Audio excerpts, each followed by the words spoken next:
Hi guys and welcome.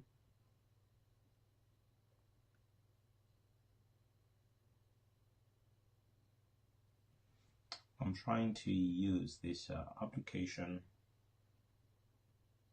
which is on my desktop here.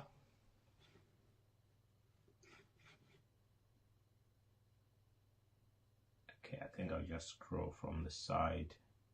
So guys, this is the white paper, Beta Financial and Technology Proposal, February 20, 2018, by the Venezuelan government. And what the government has done, the government of Venezuela, Gobierno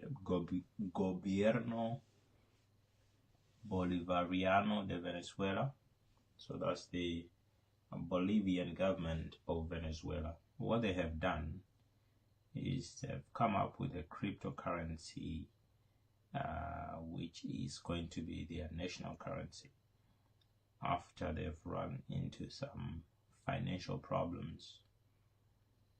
Now, one of the things I've always been talking about of late is the Bitcoin, and Bitcoin is the most prominent, but I think a few people are beginning to also realize that there is a blockchain technology behind it. But those in the know of Bitcoin will tell you that actually Bitcoin represents all of those things that the blockchain is purported to represent, because really the blockchain is just a nice word for Bitcoin. It's like the way that banks would like to use so that it does not look like they are using Bitcoin. But you'll find that in this paper itself, they do mention Bitcoin. So let's see.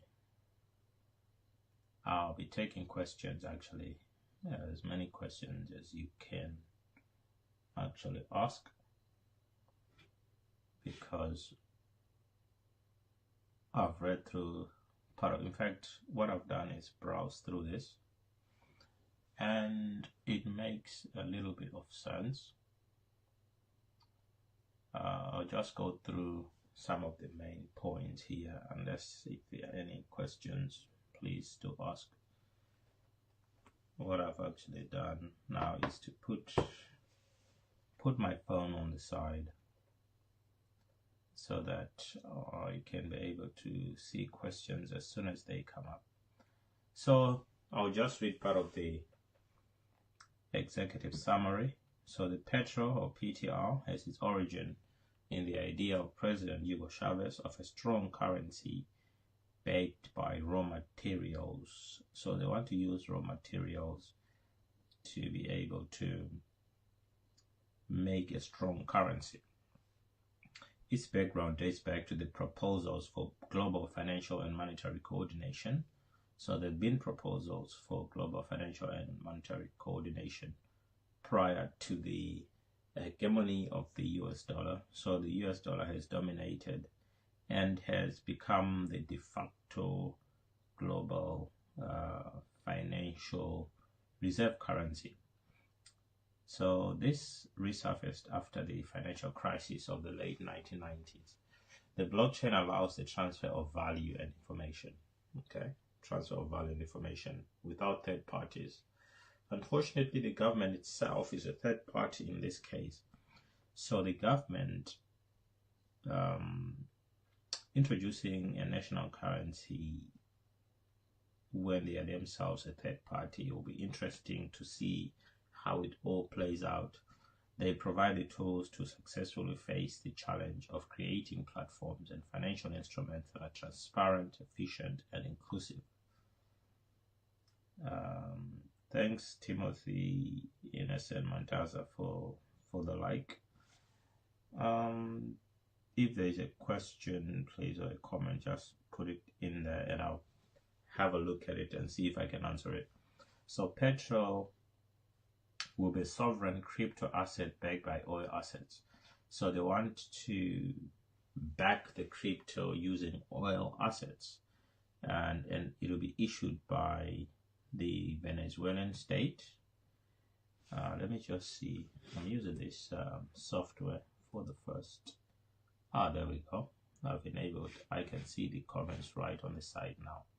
Right, so the Petro will be a sovereign crypto asset backed by oil assets and issued by the Venezuelan state as a spearhead for the development of an independent, transparent, and open digital economy, open to direct participation of citizens. It will also serve as a platform for the growth of a fairer financial system that contributes to development, autonomy, and trade between emerging economies.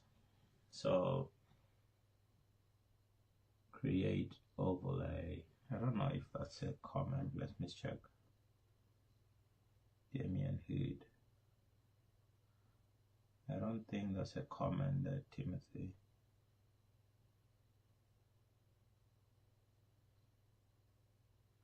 One comment. The comment is just a like. Okay. Let me like that back. Welcome. So welcome Timothy and welcome Colin. I'm explaining here the Petro, which is like a Bitcoin, but it's the Petro, and it's issued by the government of Venezuela. They've issued this currency, or this cryptocurrency, to their citizens and to the rest of the world. I think a crypto means that anyone could be able to buy it. Okay, so why are they doing this? Just a second, guys. I need to answer this phone call quickly. Yes, William? Hapana, as you say.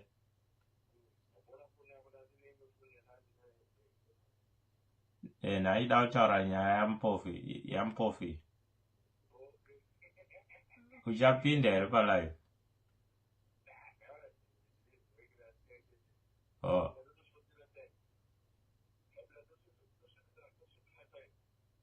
Right. Because non the pane imweka yandrugita a cryptocurrency in Venezuela. But I don't want it to be too long. Maybe I'll take another 10 minutes. All right, Dirbo. Okay.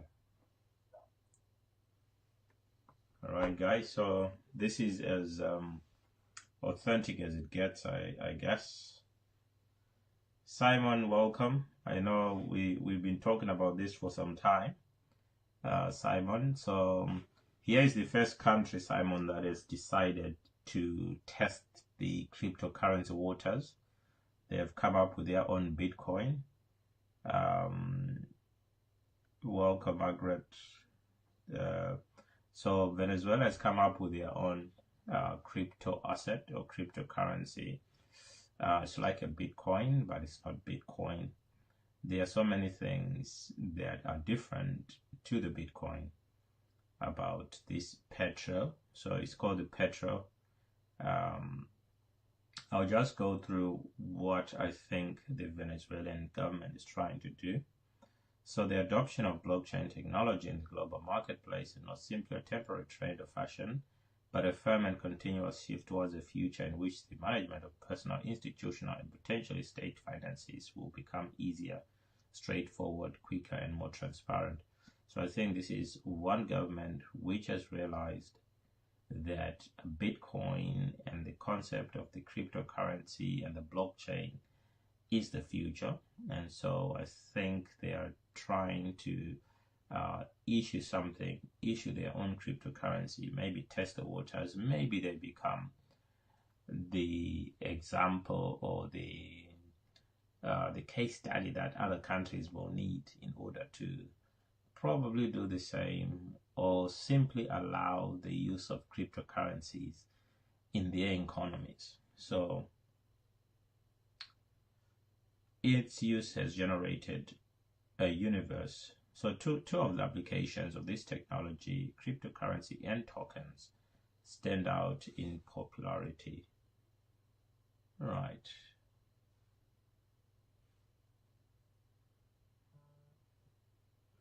I think my keyboard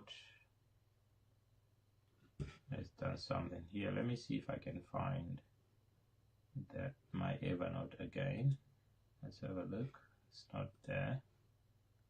Let's have a look here. There it is. I found it. So back to that.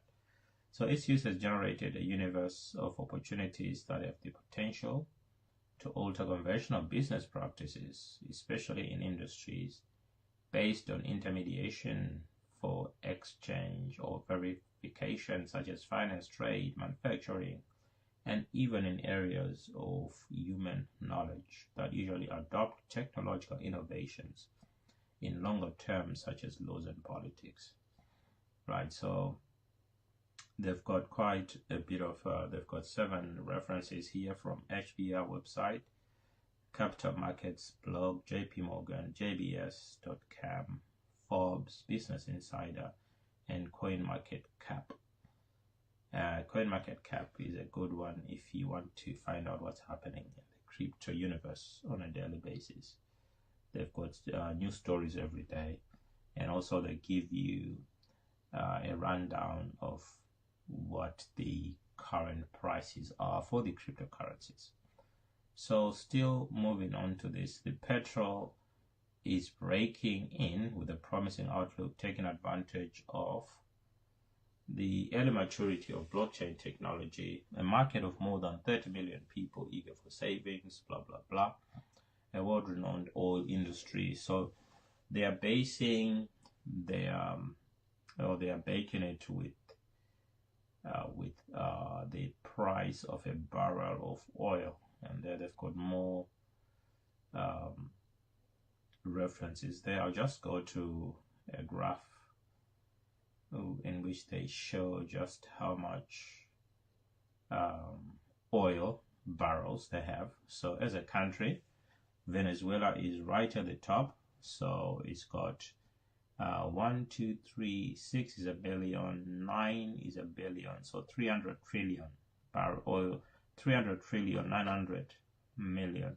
In fact, 300 billion, 900 billion barrels of oil. That's Venezuela. Then Saudi Arabia is on 266 billion, 500 million.